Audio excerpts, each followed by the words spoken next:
Sa pag-alis ni Lebron sa Lakers, marami ang nagsasabi na makakaapekto ito sa kanyang legasiya at posibleng matapos na ang usapan sa greatest of all time sa pagitan nila ng alamat ng NBA na si Michael Jordan. Hindi na bago sa mga basketball fans na ilang beses na ring lumipat ng koponan si Lebron, kaya madami ang kumukutya sa iconic player ng Akron na hindi na raw kayang magkampiyon nang walang super team na mag-aahon. Bakit nga ba napakadaming nagagalit kapag ang usapan ay si Lebron? Gayong kay Michael Jordan ay puro papuri ang umuugong. Bilang isa sa mga nakasubaybay sa dalawang player na ito, ay magbabahagi ako ng sarili kong opinyon, at bago ito simulan ay uulitin ko na ang lahat ng maririnig nyo ay sarili ko lamang opinyon. Kaya huwag kang masyadong iyakin sa comment section. You guys are like 2 years apart. Time out. Jordan's the GOAT. Time out. Jordan's the GOAT.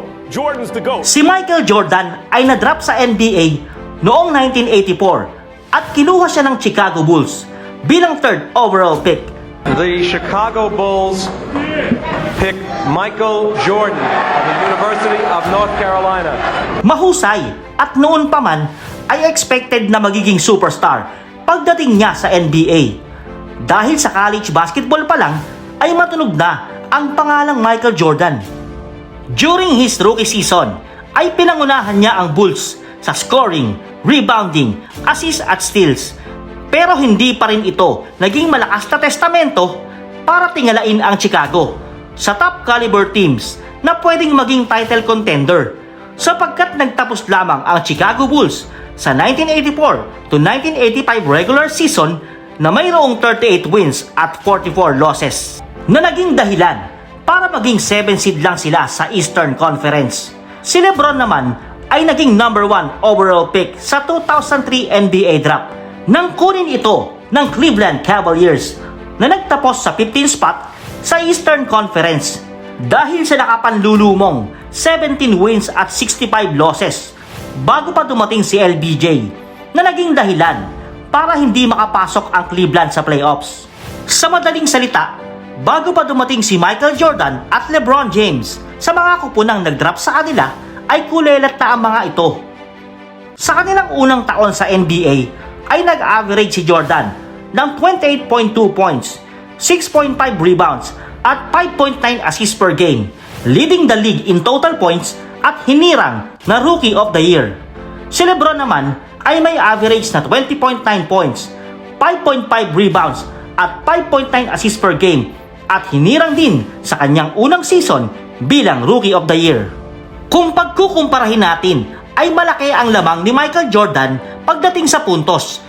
Pero hinirang si LeBron na youngest player sa kasaysayan ng NBA na umiscore ng 40 plus points sa isang laro sa edad na 19 years old, dropping 41 points laban sa New Jersey Nets. Nakuha ni MJ ang kanyang unang NBA title noong 1991 na inabot ng 7 taon nang talunin ng Bulls ang Lakers. Samantalang si LeBron ay inabot ng 9 na taon bago pa natikman ang una niyang kampyonato noong 2012 nang sunugin ng Miami Heat ang Oklahoma City Thunders. Subalit may malaking butas agad pagdating sa pagkuha nila ng unang kampyonato na pumapabor ang dahilan kay Michael Jordan, sapagkat nang maiuwi niya ang first NBA championship ay Chicago Bulls pa rin ang kanyang team na pinaglalaroan, samantalang si LeBron ay kinailangan munang umalis sa Cleveland para bumuo ng Big 3 sa Miami Heat upang magkampiyon. At si Michael Jordan naman ay naging dominante dahil matapos ang 1991 championship title run ng Bulls ay muli silang naghari sa NBA ng 3 magkakasunod na season para sa kanilang unang three-peats. May pagkakataon sanang mapantayan ito ni King James, pero bigo silang pataubin ang powerhouse San Antonio Spurs noong 2014 NBA Finals, kaya back-to-back title lang ang kanilang nagawa para sa Miami Heat. It's back-to-back titles for the Heat, the 2013 NBA champion. At matapos ang kabiguang iyon, ay nagpasya si LeBron para bumalik sa Cleveland Cavaliers. Samantalang si Michael Jordan ay pansamantalang nagretiro at iniwan ang NBA dahil sa kalungkutan nang mapaslang ang kanyang ama. Subalit pagbalik ni MJ sa Chicago Bulls ay muli nitong ipinaramdam sa buong liga ang kanyang husay at bangis nang sumungkit ng 3 sunod-sunod na championship title at ang ikalawang tripit ng koponan. Instant impact kumbaga mga ka-Pinoy top score at talagang binuhat ang Bulls kahit sa mga crucial moment. Samantalang si LeBron ay inalat ang pagbabalik sa Cleveland nang tamaan ng injury si Kevin Love at Kyrie Irving sa finals na nagresulta para durugin sila ng Warriors. At noong 2016, nakuha man ni LeBron ang kauna-unahang titulo para sa Cleveland ay butas ng karayom muna ang kanyang pinagdaanan nang mabaon sila sa 1-3 deficit bago talunin sa Game 7 ang Golden State. At take note, break of the game pa ang nagpanalo sa kanila. Kaya ayon sa ibang pumupuna kay LeBron ay nakachamba lang daw ito. Si Michael Jordan ay mayroong 5 season MVP at 6 na finals MVP at nakuha niya ito sa lahat ng kanyang 6 na NBA finals. Si LeBron naman ay mayroong 4 seasons MVP at 4 finals MVP. Pero hindi tulad ni Jordan na si Scottie Pippen lang ang nakasamang star player sa 6 na titulo para manalo.